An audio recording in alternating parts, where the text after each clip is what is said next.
صباح الخير شباب سنة تانية. معاكم إيمان السيد عبد الغفار، نائب مقرر أسرة نجاح بدون جشع علاج طبيعي. هنكمل مع بعض شابتر ريبير. أي حد ما فهمش ريبير 1 يكلمنا على رسالة بيج أو يبعت لنا في الفيدباك.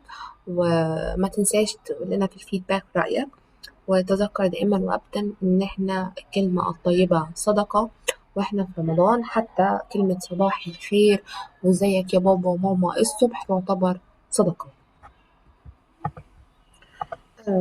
قبل ما نبدأ، اللي بيضربك بالطوبة مش زي اللي بيضربك بالنار. يعني ايه يا دكتورة الكلام ده؟ وليه نبدأ الفيديو بالطوبة والنار؟ يعني ضربك بالطوبة هتتعور تعويرة خفيفة وهتخف وهترجع زي الأول، انما ضربك بالنار هتفضل الندبة موجودة طول العمر او هتموت. فالريجنريشن يعني حد ضربك بالطوبة جرح خفيف بسيط هيحصل له ريجنريشن وهيرجع زي الأول بالسيم تايب اوف تيشو. ده اللي احنا خدناه في ريبير 1، مش فاكره ارجع له من فضلك. نيجي بقى نتكلم عن peripheral nerve injury. يعني ايه؟ دلوقتي قال لك كلمة بريفرال دي حاجة بغاية الأهمية والخطورة، ما قالكش السي ان اس، لأن السي ان اس يا دكتورة ما فيهوش حاجة اسمها نيوروليمال تيوب. النيوروليمال تيوب دي حضرتك مش موجودة غير في البريفرال. فأي جرح هيحصل في البريفرال أنا هصلحه لك، وجرح يكون قابل إن هو يحصل له ريجنريشن، مش أي جرح. إنما السي ان اس لا، خلاص الخلية لما بتموت بتموت تماما. فدلوقتي هنيجي نتكلم ايه اللي بيحصل لما بيحصل عندنا نيرف انجري. هشرح لك الاول على صوره وهنرجع نقرا الكلام. بسم الله الرحمن الرحيم. طبعا عارفين انا قد ايه رسم رائع من الفيديو اللي فات. حضرتك دلوقتي عندك حاجه اسمها نيزل جرانيولز اللي انا بحط لك عليها نقط دي. نيزل جرانيولز دي اللي هي اصلا بتغذي النيرف. وعندك النواه النيوكلس، وعندك دي النود اوف رامبير اللي انا حاطه عليها دي. وطبعا انت عارف ان جسم سوما حضرتك جيت النيرف حصل له انجري، اول حاجه بتحصل في اي اصلا انجري بيحصل سويلنج. يعني ده مثلا لو السوما مثلا هتبقى قد كده، هتكبر هتبقى قد كده، سويلنج. تاني حاجه هتحصل زي ما انت شايف النيزل جرانيولز كانت هنا ماليه الدنيا، هنا بدات تقل، فهتقل النيزل جرانيولز هيبدا يحصل لها ديسابير، انما بدل ما كانت موجوده في النص هيحصل لها اسنتريك، هتبقى طرفيه. قال لك تاني حاجه هيحصل حاجه عندك اسمها يحصل لها ديستنكويتد. يعني ايه يا دكتوره ايه الكلام ده؟ يعني هتتحطم منين لفين؟ بيقول لك ان هو بيتحطم من بروكسيمال تو فيرست نود اوف رانفير لحد الديستال من السكشن اوف بوينت. ايه الكلام ده؟ حضرتك دلوقتي ده يعتبر الفيرست نود اوف رانفير اللي هي موجوده قبل الجرح بالظبط. انا هبدا اكسر بروكسيمال ليها يعني من هنا كده، وديستال لمكان الجرح او لمكان التكسير. هكسر كل ده، هكسر كل المايلين تشيس والاكسون الموجودين هنا هيبقوا بالمنظر ده. ايه اللي هيحصل بعد كده؟ ايه اللي هيحصل بعد كده؟ ثانيه يا دكاتره، شيل الشخبطه دي. اللي هيحصل بعد كده هتيجي عندك الماكروفيج.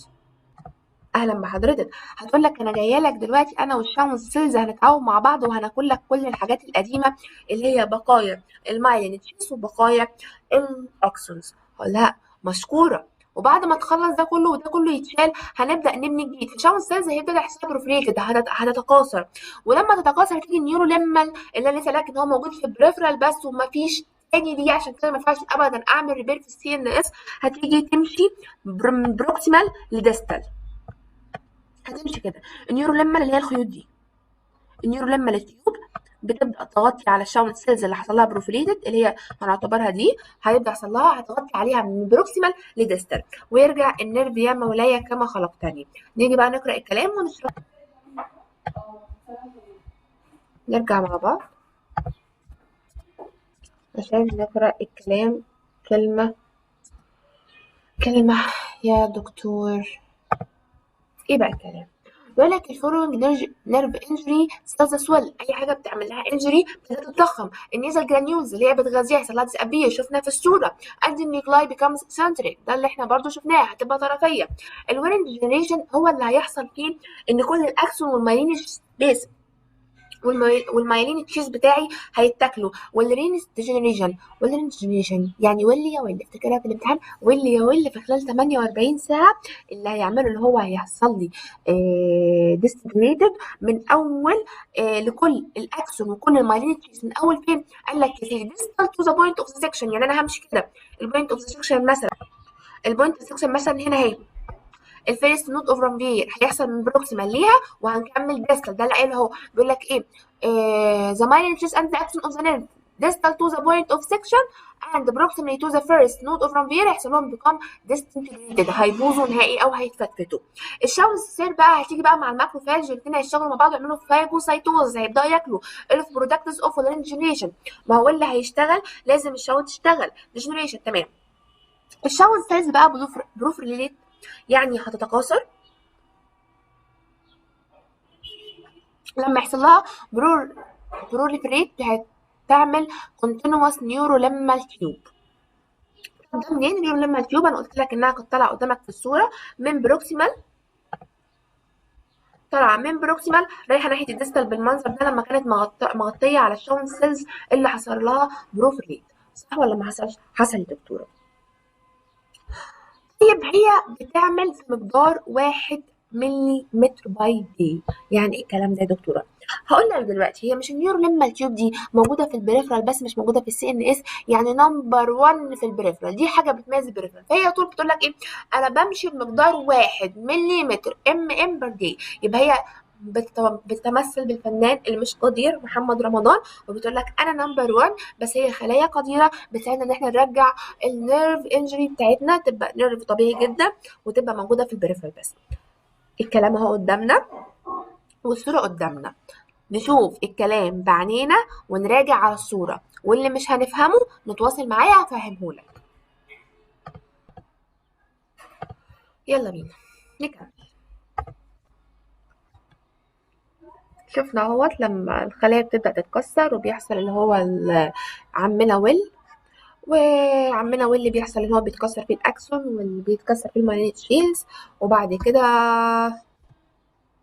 بتبدا الشاونز سيل يحصل لها بروفليتد وبتبدا تشتغل مع الماكروفاجز، بياكلوا الاول اللي هو الحاجات اللي احنا كسرناها، وبعد كده بتيجي النيوروليمال تيوب بتمشي من بروكسيمال تو ديستال وبيرجع النيرف زي ما هو.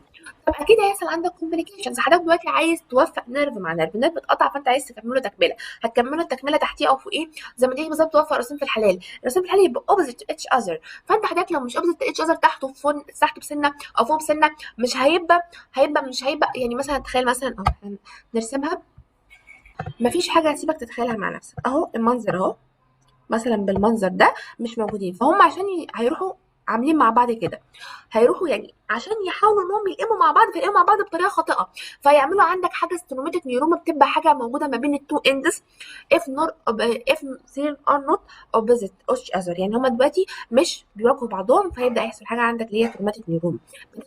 تخيل ان انت عندك ماس قطعه موجوده في جسمك بين النيورونز عشان هما not opposite each other، اكيد دي حاجه صعبه جدا.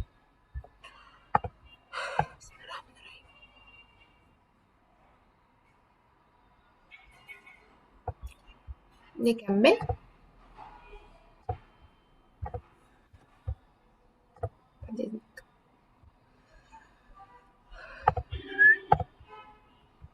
يلا يا شباب. الهيلينج اوف بون فراكشر، هيلينج اوف بون فراكشر سهله جدا وهوريك فيديو ليها ممتع ورائع جدا. ايه بقى الهيلينج اوف بون فراكشر ده؟ لازم اول حاجه لسه قايلك دلوقتي حاجه لما تيجي تحطهم الاثنين قصاد بعض لازم يكونوا في جود اوبوزيشن، لازم الاثنين يكونوا باصين لبعض، لازم الاثنين يكونوا قدام بعض عشان لو نوت ابلت مش هيحصل عندك اللي انت عايزه. ماشي. الجرانيوليشن فورميشن composed of mesenchymal cells and capillary loops. ايه الحاجات دي؟ انا هقولها لك. الميزنكايمال سيلز دي يا جماعة هي عبارة عن ستام سيلز وبتيجي من كذا مكان وبتبقى موجودة في البون مارو والأديبوز تيشو وكل الحاجات دي، فهي بتبقى أصلا موجودة في العظم قبل ما نكسره، فهي حكايتها كبيرة جدا. أنت مش مطالب غير إنك تكون عارف إن أنت بيكون عندك ميزنكايمال سيلز وكابيلاري لوبس. تمام ماشي. وعندك الفايبرو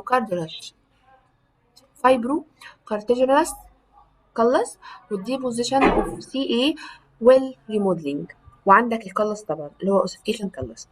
الحاجات دي طبعا هوريها لك دلوقتي على صور وهوريها لك دلوقتي على فيديو، الحاجات دي كلها هتعرفها. اول حاجه لما يجي العظم عندك يتكسر هيتكون حاجه عندك اسمها فراكشر هيماتوما. ايه الكلام ده؟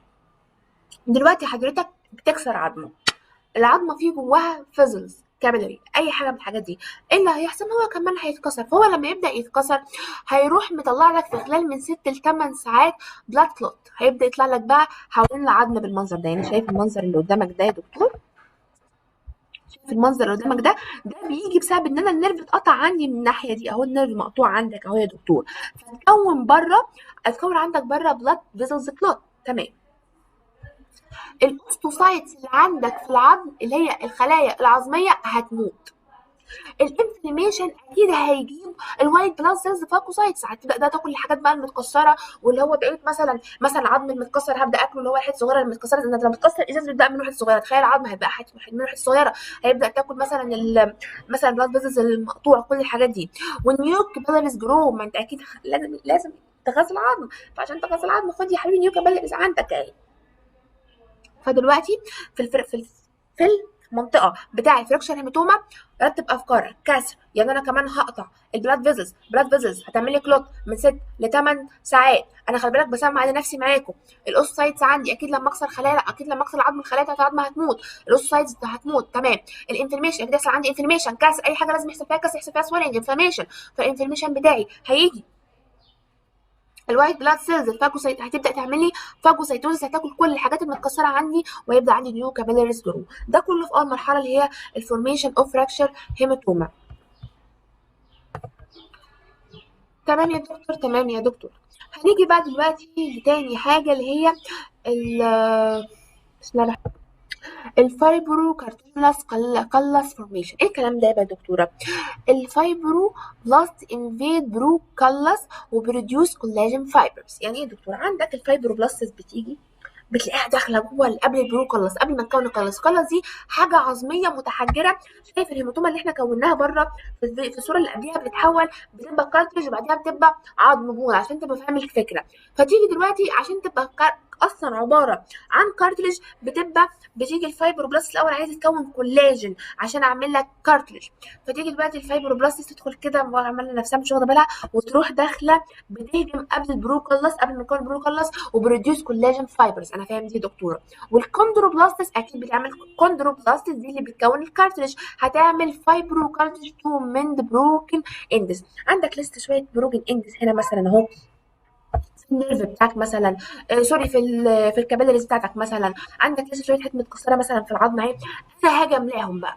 يبقى اول حاجه الفايبروبلاست يتكون عندي كولاجين، والكولاجين بعديها تيجي وراه الكوندروبلاستس، يبقى تاني مرحله عندك خليتين اهو فايبروبلاستس هتعمل لك كولاجين، والكوندروبلاستس هتعمل لك الفايبروكارتج، هيجوا الاثنين يتحشروا كده جوه البروكن اندس. بعديها البوني كلاس فورميشن. دلوقتي احنا اول حاجه عملناها كان الهيماتوما بسبب ان احنا عندنا اتقطع الكابيلاريز. بعد اتقطع الكابيلاريز كونا يا دكتوره الكارتريج اللي هو حولناه من مجرد حاجه بلاد كلوت خليناها حاجه كارتريج، خليناها فايبرو كارتريج عشان جه عندي فايبروبلاست وجه عندي كوندروبلاست. دلوقتي هنحولها لبوني كلاس فورميشن. هتيجي بقى هنبدا بقى نكون هنرجع تاني الاوستوسايتس بقى، والاوستوبلاتس اصلا خلي بالكوا هي اللي بتصنع الاوستوسايتس وبقى ده هنبدا بقى نكون بقى البوني كلس. طب دلوقتي يا دكتوره كده برضه العظم ما رجعش، يعني حضرتك ايه اللي انت بتقوليه ده؟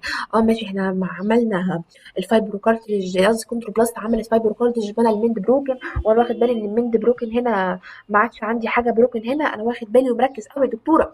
بس انا دلوقتي عندي يعني حاجه متضخمه. التضخم ده ايه ده يا دكتور؟ هنوديه ازاي؟ اقول لك تعالى بقى.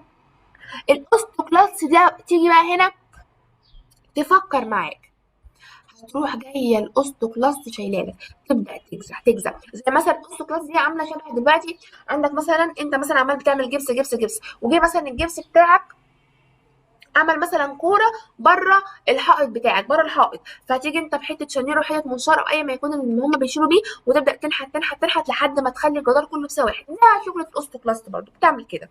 وطبعا عندك تكون عندك نيو كومباكت بون اللي هو موجود في حته الابيفيزس والحاجات دي كلها. الكومباكت بون خلي بالكم انتوا في الهيستولوجي واخدين الدايابيزس والابيفيزس واخدين الحاجات دي، فانا بتكلم اكيد انا مش هشرح لك عظمه، انا بشرح لك ازاي بيحصل فيه ريموديلنج، وهوريك كمان على الفيديو. ماشي. الكومباكت بون ريبليس سبونجي ان بوني كلاس. دلوقتي في الاول واحنا بنكون، اللي هو في المرحله الثانيه دي يا جماعه، اللي هي البري كلاس، بيكون فيها تكون. ايه ده خير يا جماعه، خير، ليه بتوريني الحاجات دي لسه بدري؟ هنا في البري كلاس، هنا في البري كلاس كان بيكون سبونج بون، لسه ما كونش الكومباكت بون القوي بقى اللي يخليك تقف على رجلك تاني. تمام يا دكتورة. يبقى الكومباكت بون ريبليسز السبونجي ان بوني كلا سيرفيس از ريمودد يعني هيرجع زي الاول تاني، باك تو نورمال سبيس، نورمال شيب، نورمال سبيس دي تو نورمال شيب باي الاوستو كلاس. عايزه اوريك فيديو، انا مجهزه لك الفيديو.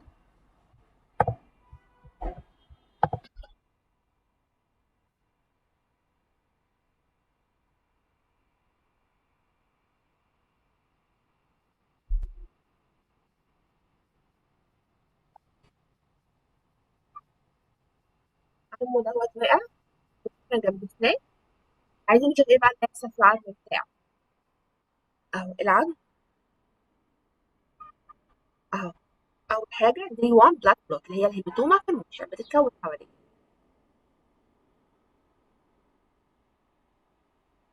الديت دي عباره عن الديت سيلز الموجوده اللي كانت بايظه، هتيجي بقى عملتنا الفاجوسايتوزس اهي.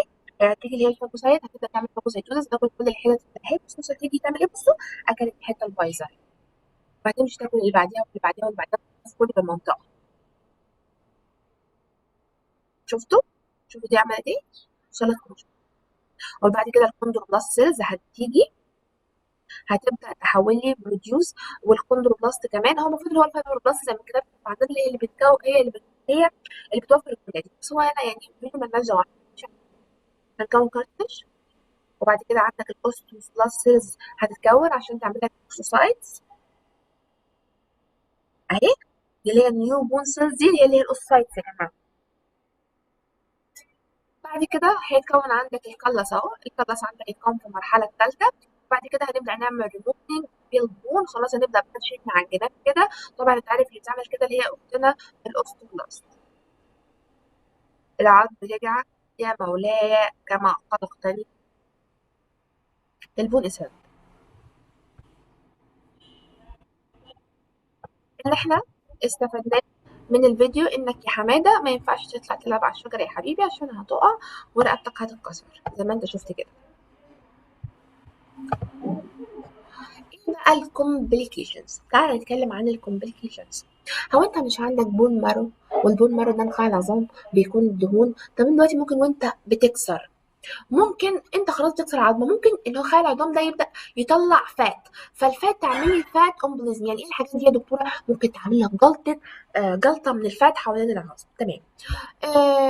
الماليونيون يعني مش هيبقى عندك التئام صحيح عشان انت مش عامل جود اوبوزيشن اللي احنا اتكلمنا عليه في الاول. والانيونيون اصلا مش هيلتئم خالص زي اليونيون عشان حضرتك عملت اي حاجه غلط، فتلاقي مثلا بدل ما مثلا انت عملت كبيره، مثلا كبيره مثلا المفروض كمان شهر تفك ايده ويرجع كويس زي حماده اللي كان بيلعب على الشجره. طب حماده احنا ما عملناهوش دلوقتي، ما عملناهوش دلوقتي كبيره كويسه، فيبقى ايه؟ هيبقى ديليد، يعني بدل شهر هيبقى شهرين وثلاثه واربعه. والفايبرس يونيون ده طبعا لما انت تعمل غلط خالص، فانت مش هتعمل ريجنريشن، هتعمل فايبرس، فمش هيكون صح، وهيكون شكل دي مش صح شبه ما احنا عارفين. ممكن بقى ليه طبعا تضاعفات طبعا دوت في الفيديو الاول وانتوا عارفين يعني ايه فايبرس يونيون. ادي خلصنا البون. ندخل عليه بقى على التندون والليجامنتين. دي الناس اللي بتحب الكرة هتلاقيهم عارفين بقى ايه الوتر وال الوتر الاخير للاعب والرباط الصليبي، هتلاقيهم عارفين كل ده. فتعالى نتكلم بقى الريسك فاكتور اوف ريباتشر اوف تندون. ايه ممكن اللي يقطع التندون؟ اللي هو forces applied rapidly and obliquely. حضرتك دلوقتي عندك مثلا التندون بتاعك وانت بتلعب ممكن تعمل اي حركه غلط. هو التندون دوت ليه ليميتس يا جماعه في الحركه، ما ينفعش تيجي تشيل التندون ده فوق الليميتس بتاعته. خلاص شيلته فوق الليميتس بتاعته، فورسز ابلايد رابيدلي بسرعه واوبليكلي بطريقه غلط. اوبليكلي يعني بالعرض او يعني اوبليكلي مش بتبقى مع اتجاه الفايبر، اتجاه الفايبرز بتاعت التندون، اتجاه الفايبرز بتاعت التندون انا عملت عكسها وبسرعه، فلا يحصل هيقوم التندون بتاعي باي باي انا هتقطع. ماشي. ممكن يكون اصلا عندك presence of degenerative changes in the tendon itself. يعني ايه؟ التندون اصلا نفسه ضعيف، التندون نفسه اصلا على تكه، وحضرتك جيت عملت عليه اي شغل، عمال تشتغل عمال تشتغل عمال تشتغل، يجي يوم تتقطع. زي حضرتك دلوقتي عندك حبل، الحبل كل يوم عمال تشد فيه تشد فيه تشد فيه تشد فيه تشد فيه، تشتغل عليه جامد تشتغل عليه جامد، الحبل هيبدا يضعف، هيبدا يطلع، هيبدا يظهر فيه جنريتيف تشينجز اصلا، انت تاخد بالك لحد ما يتقطع زي الاستيك بالظبط. Tendon may heal either by proliferation of the tendinoblasts or vascular ingrowth and proliferation of fibroblasts derived from the surrounding tissue that were injured at the time of tendon injury, because the surrounding tissue contributes so much to healing of a tendon وadhesion are very common. يعني ايه الكلام ده يا دكتوره؟ انا مش فاهم ولا كلمه، هقول لك تعالى افهمك.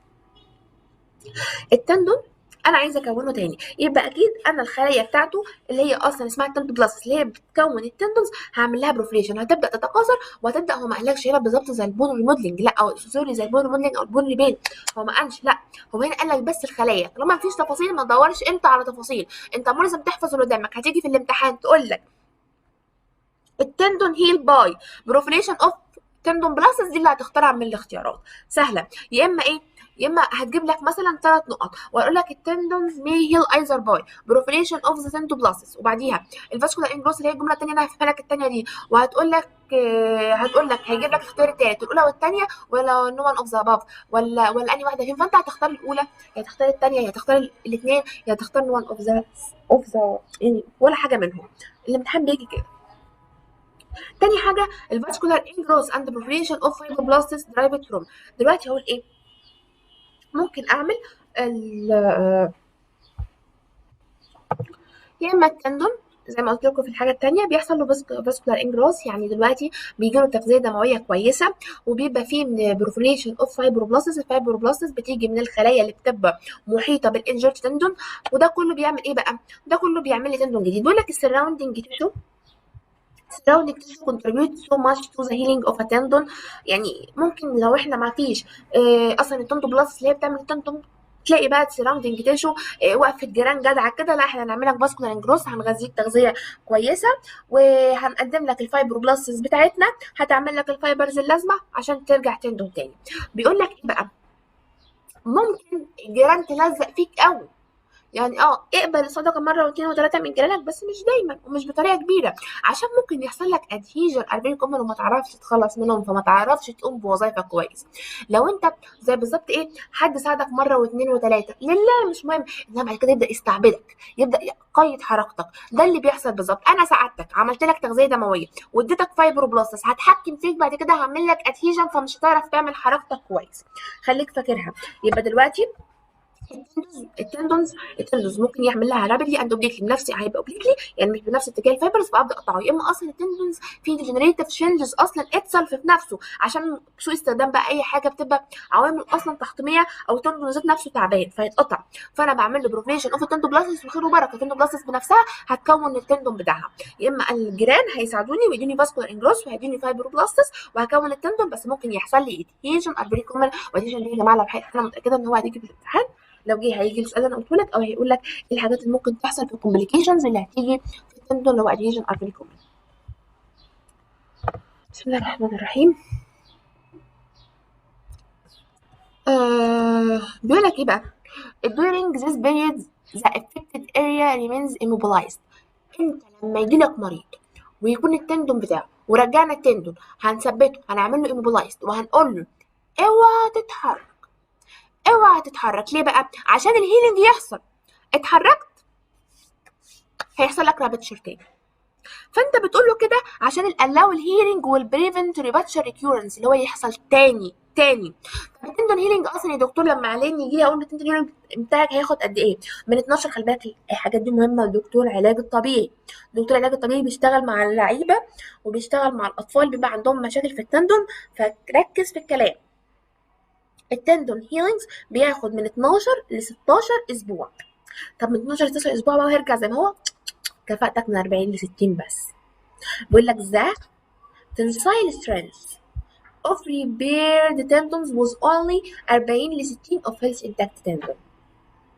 طب الهيومن تندونز اند ليجمنت ريجن نورمال ستينس هترجع قد ايه؟ من 40 ل 50 اسبوع، من 12 ل 16 عشان ترجع التندون بتاعك يبقى تندون تاني، بس الكفاءه بتاعه التندون من 40 ل 60%. طب انا عايز ارجع تندون قوي من 40 ل 50. عشان كده حتى لعيبه الكوره لما بيرجعوا يلعبوا تاني بعد ما يكون عندهم مشاكل في التندون او الليجمنت ما بيلعبوش بكفاءه عاليه زي الاول، لانه اصلا غصب عنه هو محتاج من 50 ل 40 اسبوع، وهو استعجل على نفسه وقام من 12 ل 16 اسبوع.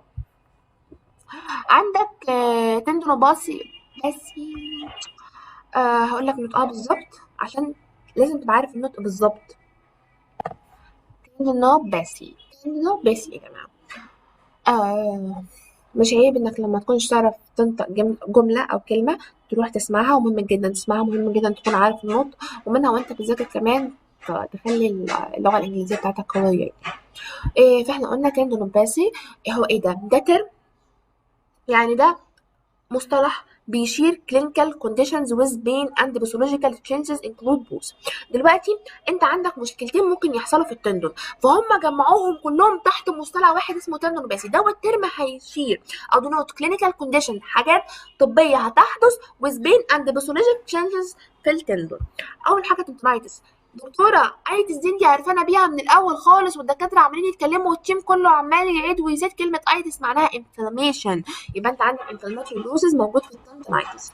ده اول حاجه. تاني حاجه هي التندونوزز. تندونايتس غير التندونوزز.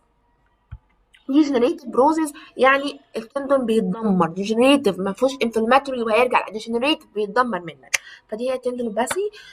وكده احنا خلصنا التندون وانتوا عرفتوه كويس قوي قوي قوي، كل حاجه انا عدتها. انا مش عايزه اخر في وقت الفيديو، فعايزه هنجز ادخل بقى على الكارتريج لسه عشان احنا هنتكلم في الكارتريج وانواع الكارتريج والهيلينج. باقي لنا قد ايه؟ مش باقي لنا كتير، هناخد الليفر وخلاص يا جماعه. قربنا نخلص اكيد ما زهقتش مني، انا شخصيا زهقت مني. التايبس اوف كارتريج. عندك الارتيكولار كارتريج انت عارفها طبعا، واخدها في الاناتومي اول ترم، صباح الخير يا مصر واخدها. دي موجوده في الاندس اوف ذا بون اللي هي ما بين المفاصل، فلما تاخد ميكانكس هتتدب وهتاخدها كلها. والفايبرو كارتريج اسمه فايبرو كارتريج من سكاي. من سكاي دي موجوده في الني، عباره عن 2 هلال كده موجودين في الني، الانسيرشن عند الانسيرشن بتاع الليجمنتس عند تندوز انتو بون. ايه الكلام ده؟ حضرتك هتلاقي واحد في المنسكس فيه ليجمنت لازق في المنسكس من احد المنسكس بتوع الني، وفي هوريها لكم. انا اوريها لكم عشان ايه تقول ان انا ما فيش حاجه انا ما وريتهولكش. بسم الله الرحمن الرحيم.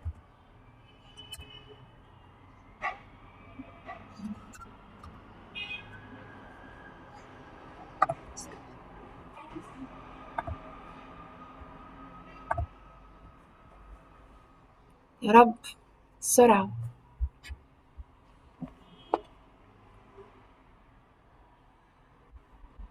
يا دكتور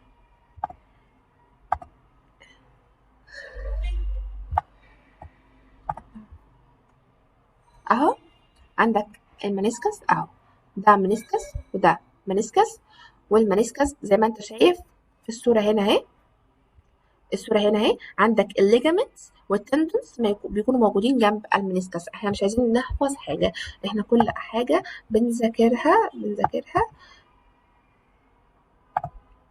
حاجه بنضيعها.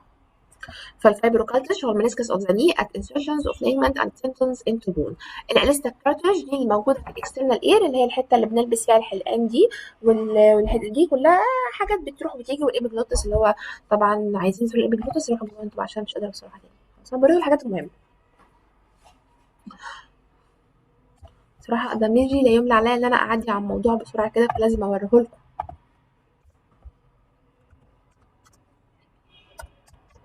ابيجلوتس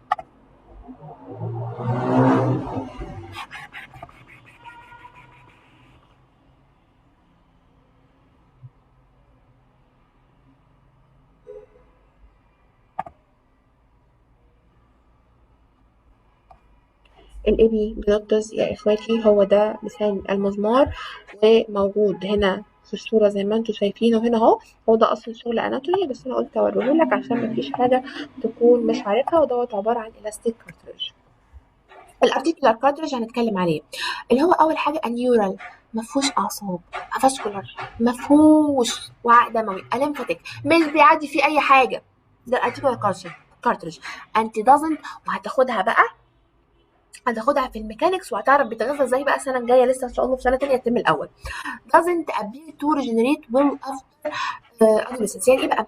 محتاج انيول، ما فيكش اعصاب، ما فيكش تغذيه دمويه، ما فيكش اي حاجه. امال حضرتك هترجع كويس ازاي؟ فهو ما بيرجعش كويس بعد الاصابه، يبقى doesn't not appear to regenerate well، مش هيبقى فيه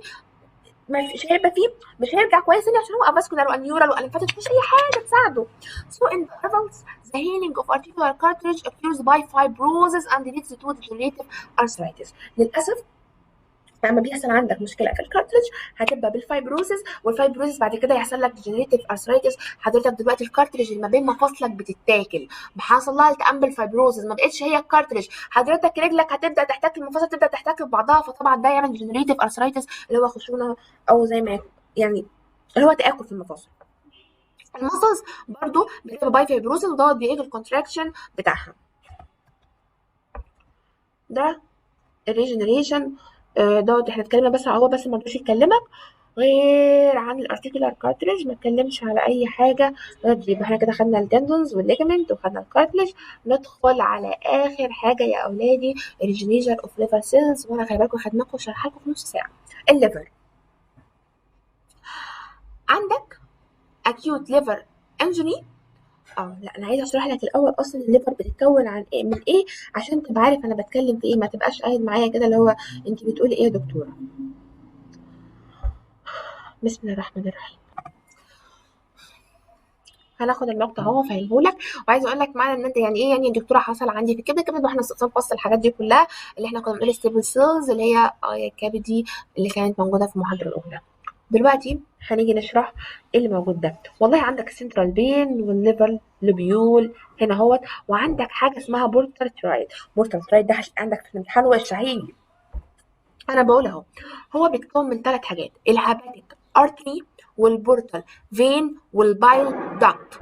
يبقى البورتال ترايد بيتكون من ايه يا دكتوره؟ من الهيباتيك ارتري والبورتال فين وداكت، من 3 حاجات.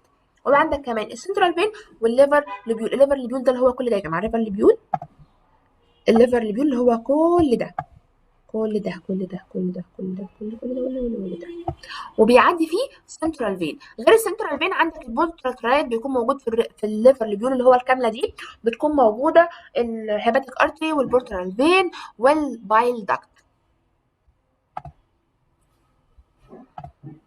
بسم الله الرحمن الرحيم. تعالى بقى نتكلم لو حصل لي مشكله. يا سلام، لو حصل لي مشكله في الكلام اللي احنا قلناه في اي حته من الحتت اللي في الكلمه دي، ايه اللي بيحصل؟ تعالى يا دكتور. اول حاجه الليفر لو حصل فيها acute liver injury. acute يعني حاجه مش صعبه، مش عملت لي disrupting في الهيباتيك فريم ورك اللي انا لسه شرحه لك دلوقتي. انا وانا دلوقتي جايه اعمل مثلا استئصال حته من الكبد عشان ازرعها عند حد تاني، مش هبوظ له الكبد، مش هعمل له ديستريبيوتنج في الهيباتيك فريم ورك. فانا دلوقتي ممكن اعمل ريجنريشن. خلاص انا الهيباتيك الكبد عندي سليم، فهقدر ان انا اعمل لي ريجنريشن وارجع زي ما انا، وما جاش عمليه، ما قالكش عمليه الريبير بتحصل ازاي، هو قال لك بس حالتين. عندك الحالتين امتى اعمل ريجنريشن وامتى ما اعملش ريجنريشن. لو عندك ليفر انجري يعني ما فيش disrupting في الهيباتيك فريم ورك انا هعمل ريجنريشن. طب انت عندك كرونيك لا حاد جدا انجري وفي distributing في الهيباتيك فريم ورك، سوري، الريجنريشن ريديوز فايبروسيس، والفايبروسيس ده هيعمل لي الريجولار هايبوسايتس بروفيليشن. الهايبوسايتس بتاعتي هتبدا يحصل لها بروفيليشن بس بطريقه ريجولار، يعني الكبد هيبدا يحصل فيه حاجه اسمها فايبروسيس او الكلروسيس. والكلروسيس او الفايبروسيس هو التليف الكبدي، الخلايا مش زي ما كانت في الاول. تخيل انت، عايزه اشبهها لكم بحاجه، نشبه في ايه؟ الرمانه مرصوصه من جوه بطريقه معينه، ربنا خلقها كده. الرصه دي اتلخبطت لاي شيء من الاشكال، الرمانه مش هتديني الشكل بتاعها الدائري اللي انت بتشوفه. كذلك الكبد حضرتك عندك الهيبوسايتس بتاعتك، الهيبوسايت اللي هي المفروض هتبدا تعمل لي بروفيليشن في ريجنريشن، هترجع لك زي ما هي وهتبقى ريجولار. انما دلوقتي انت عندك اصلا الهيباتيك فريم ورك بتاعك، الفريم ورك اللي انت شغال عليه، الفريم ورك اللي انت عايز تطلع له في الاخر بايظ، حصل عندك ديسترابتنج كرونيك ليفر انجري، فطبعا هتبقى عندك الريجولار، فيحصل عندك كروسيس او فايبروسيس، ودوت اللي هو تليف الكبدي.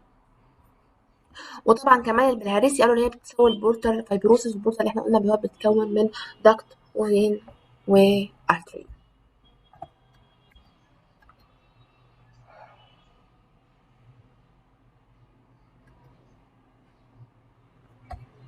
ريجنريشن، الكبد ترجع زي ما هي. السيروسيس، الكبد طبعا خلاص بيكون في تليف. الحمد لله على السلامة وقدر ولطف. الشابتر طويل وانا عارفه ان الجزء التاني منه مش سهل، بس انا بقول وبكرر وبعيد اي حاجه صعبه انا هشرحها لك، وانا ملزمه ان انا اوصلها لك. ووصلنا لاحلى سلايد في العالم كلنا بنحبها، محدش فينا بيحبها، وهي ثانك يو، شكرا انكم استمعتوا لحد هنا، ويا رب تكونوا استفدتوا. وما تنسوش تدعوا لنا معاكم في رمضان، ربنا يوفقنا كلنا في الميد.